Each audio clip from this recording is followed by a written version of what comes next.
This video explains the two types of insulin. Your body uses a hormone called insulin that tells cells to take in sugar from the blood. Inside the cells, sugar becomes energy. You can think of insulin like a key that unlocks the door to the cell. Insulin is made by the pancreas. You can think of the pancreas working like a faucet. A healthy pancreas releases insulin in two ways. It releases small drips of insulin all the time, like a drippy faucet. But it can also release large amounts of insulin very quickly when it needs to, like turning a faucet on all the way.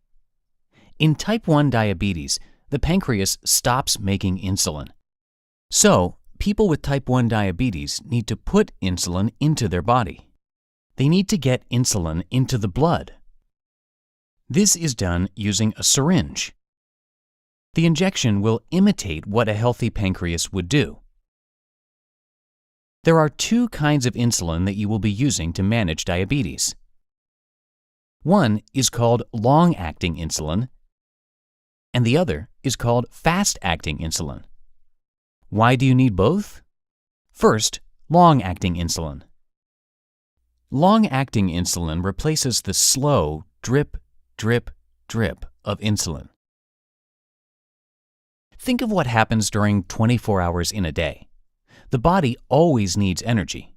Even when we are sleeping or not moving much, our brain, heart, and lungs are still working, slow and steady, never stopping. This is the job of a long-acting insulin. You take the same amount of long-acting insulin one time each day, around the same time. For example, this could be at 7 p.m. every evening. Long-acting insulin stays in the blood and works 24 hours a day, slow and steady, to help just enough sugar get into the cells for energy for basic body functions. Fast-acting insulin is different. Fast-acting insulin acts like a pancreas faucet releasing a lot of insulin all at once. Again, think of a typical 24-hour day. We already saw how long-acting insulin stays in the blood and works 24 hours a day to help just enough sugar get into the cells for energy for basic body functions. So, when do we need fast-acting insulin? Well, think about breakfast. When you eat carbohydrates, the blood sugar goes up.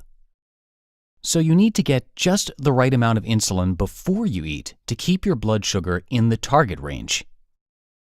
This is when you need fast-acting insulin to quickly move the blood sugar into the cells and keep your blood sugar level in the target range. The amount of fast-acting insulin that you need will be different for each meal. It depends on the current blood sugar level and amount of carbohydrates in the food.